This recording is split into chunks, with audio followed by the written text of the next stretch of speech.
Andraduel, lancement du chantier de la RNT 12A.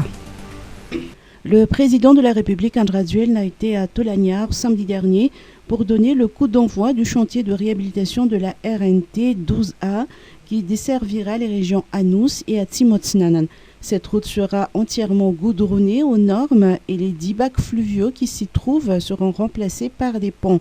L'objectif est de faciliter la circulation de la population, des biens et des services, d'améliorer les conditions de vie des ménages riverains et bien évidemment de réduire la durée du trajet Tolagnaro-Vanganjan à 8 heures contre plus de 24 heures auparavant.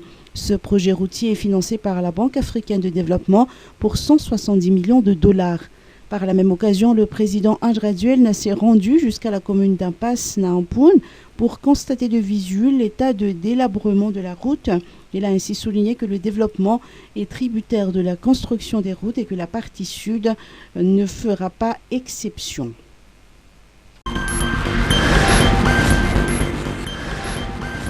Covid-19, 2 décès et 324 nouveaux cas en une semaine.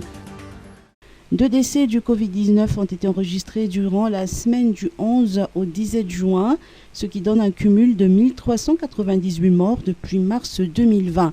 La pandémie semble reprendre le dessus à Madagascar en ce début de saison hivernale.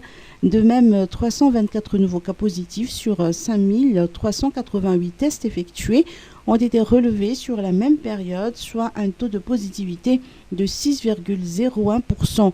Avec 299 nouveaux cas positifs, la région Nalamangue demeure l'épicentre de la pandémie. À l'heure actuelle, sur le territoire national, 478 personnes suivent un traitement, dont 8 présentent une forme grave de la maladie. 127 patients ont recouvré la santé au cours de la semaine dernière. Le ministère de la Santé publique réitère son appel à la prudence et au respect des gestes barrières et exhorte la population à se faire vacciner contre le Covid-19.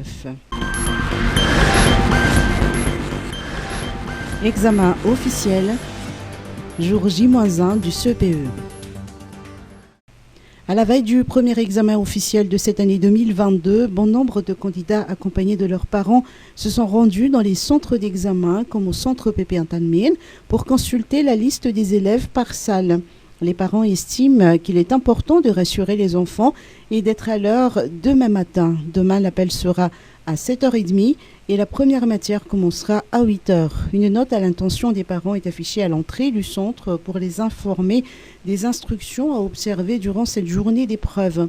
Au total, 525 111 candidats répartis dans 1997 centres d'examen se pencheront sur les épreuves du CPE.